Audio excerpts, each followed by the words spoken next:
Hi, it's Tom from bkmnutrition.com, and today I want to talk about habit building. And some of the things I see people talk about is, you need to be doing something for 21 days, for 30 days, for 12 weeks, whatever the time period, in order to build this habit for change. And so this is why people construct their programs around 6 weeks, 12 weeks. And one of the taglines will be, you do this 12-week program will transform your life, because over the 12 weeks we will blah, blah, blah, blah, do all these things. And while that's all very well and good, and it's quite possible that you might change within 12 weeks, actually it's not the length of time that you're doing something which causes the habit change or the skill to be adapted to. It's the amount of times you're doing it. So if you want to be, for example, eating healthily, it's not enough to just eat one healthy meal a day for 6 weeks. That's not going to get you into the condition of eating healthily. If you want to lose body fat, you can't just do cardio 1 day a week or have a calorie deficit for 1 day a week. You have to be doing it consistently, day in, day out, to build those habits, to build that routine so that you get what you want out of it, the habit you want out of it. So it's not about the length of time you're doing something, it's the amount of times you're doing something.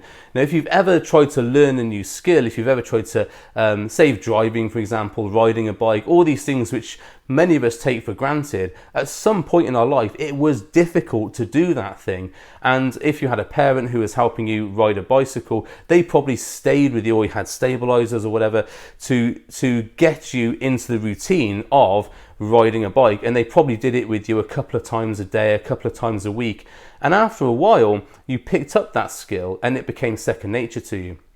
Now, this is the thing, this is the key important thing, is that when we have a skill, we become unconsciously good at it. So when you're learning something, you know that you're not very good at it, so you're consciously trying to learn it, and then you progress on to you're learning the skill, you know how to do it, but you're still consciously doing it, and then you get to a point where you're good at that skill, and you're unconsciously doing it. So you're not actually aware that you're doing the skill, you're just doing it day in, day out. And this is where you need to get to. When you're riding a bike, you know you're not very good at riding a bike, so you have to keep practicing at doing it, and eventually you get to that point where you just get on a bike and you ride it, because it's become so clear in your mind that you don't even have to think about doing those things.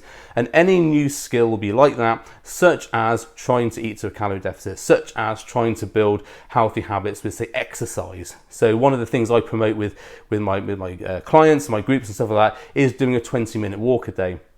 Because that 20-minute walk, although it's not going to burn a ton of calories off, it gets you in the mindset of going out and going for a walk every day. Now, over the course of, if you're doing that 5 to 7 days a week, you're getting into that healthy habit and you make time for doing that thing. When you start off, you've got to think about, I've got to get up and do my 20-minute walk every day. Once you'll be doing it for, say, 100 times, you'll just get up and do that thing. It becomes part of your daily routine. And that is how you build healthy habits and healthy routines into your day, by making sure that you're doing them every single day, or as much as you can, say 5 out of 7 days. And have a routine that you're doing it to. So, for example, I train in the morning, Monday, Wednesday, Friday, because I have my son on Tuesday and Thursday mornings. And on the weekends, I have him on Saturdays and Sundays on alternate weeks. So I have a routine over 2 weeks where I will train first thing in the morning at 6 o'clock, Monday, Wednesday, Friday. And then on the days that I don't have my son, I will train Sunday mornings. So, and on the weekends I do have him, I'll train Sunday evenings. So I make sure I've got that routine set up, that I'm actually going to the gym and doing that, so I know I'm in that routine of getting that box ticked of training with weights 3 to 4 times a week. Now, you've got to adapt obviously these things around your lifestyle. So if you have childcare, or if you have like work commitments or whatever, you've got to build those habits, but you've got to make sure you're saying to yourself, I'm going to do this on this time. There's been studies done where it was I think it was a healthy eating study. I'm not too sure of it, so I don't want to misquote myself here. So what they did was they said they had one group which they just said, here's some guides to eating healthily, and then they had another group, or I think it was going to the gym, so here's some guides as to how to exercise, and then another group they gave them the guides, and another group they said, right, well, we want you to say when you're going to go so we can track it. So the group that said, I'm going to go to the gym at this time on this day, and I'm going to train for 30 minutes. So I'm going to go to the gym on Monday morning at 6 a.m. and I'm going to train with weights for 60 minutes. So what you do is you make an announcement to yourself that you're going to do these things, so it becomes more entrenched in your brain than I'm going to train 3 days a week, or I should train a bit more. You know, all those things they're all towards the same thing. You know, I should train a bit more. I want to train 3 times a week. I'm going to train Monday, Wednesday, Friday at 6 a.m. for 60 minutes. They're all towards the same goal, as in exercising with weights more.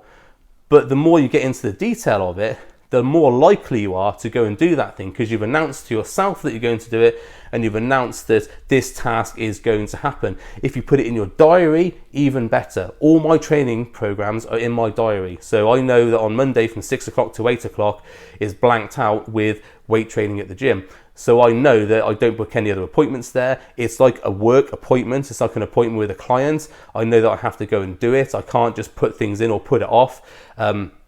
I make sure I hit that. So, and I'm consistently going to the gym 3 times a week. Now you might think, oh, that's easy, Tom, because you own a gym, so you're there all the time.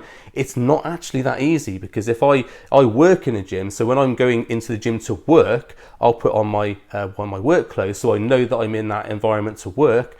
When I go to the gym to train, I'll be in my training clothes. And it for a while, it was very difficult for me, because I would just go to the gym and I would think, oh, I'll just train some time today. And I never ended up training because I would work, because I'd be in that work mode.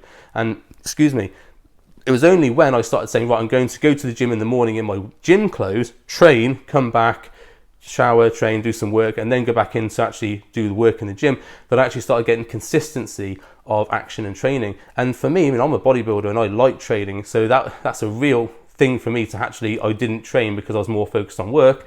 So if you're a work focused person, or the gym is not your 100% first priority, then you're going to have to build those habits in to be able to get there and do that thing. Same if you're trying to eat in a calorie deficit. If you are not scheduling your meals or tracking your meals, so you're making an announcement to yourself about how many calories you're eating per day, if you're only just picking at food and whatever happens, it doesn't matter, you know, you're never going to get where you want to be. If you are logging your foods, at least for the first 6 to 8 weeks religiously, so you build up that habit of knowing what is in your diet and knowing how many calories to eat. If you're doing that consistently over and over again for 6 to 8 weeks, and you're doing, say, 3 or 4 meals a day, and you're doing that for 6 weeks, that's a lot of times, a lot of actions. So you'll build up that consistency where you'll know what is in your meals, rather than, oh, I'm just going to eat some food. You know, that's that sort of thing. People always try, oh, I'm going to eat healthy, I'm going to cut out carbs. But what they do is they don't make an announcement of the values or the facts or how much they're going to eat to. They just say, oh, I'm going to cut out carbs, or I'm going to do more cardio. They never get the weight loss goals they want, because they haven't quantified it. They haven't stated how many times they're going to do this thing, how many times per week they're going to do this thing. So they don't announce themselves these habits they're going to build. So if you do want to build those habits, and you do want to make sure they're consistent and you get them entrenched in your brain, you've got to do them consistently. If you can, make announcements to yourself that you're going to do them at certain times on certain days of the week, and that will build it in more often. And after a while, you'll find that you're doing these things without even thinking about it, because that becomes part of your routine, your daily routine, which is subconscious, so you don't even have to think about it. Like riding a bike. None of us really think about riding a bike. Like driving a car. I didn't even think about how to drive a car anymore. I just get in and drive. But when we first learning, it was all sticks and gears and pedals and stuff. Very, very confusing. Once you learn that task, then it's very easy for you to do. Well, maybe not for some people, but it is an easy task if you learn it. So I hope that's helped. I hope that's given you some ideas about how you can improve your own lifestyle, training or diet. Watch some of my other videos if you want to learn about training or calorie deficit or constructing a meal plan. I've got tons of videos on that on my site. Please have a watch. If you enjoyed this video, please like it. If there's someone who can benefit from this video, please share it with them. And if you're not subscribed already, please subscribe above. Okay, thanks for that, and I will see you next time.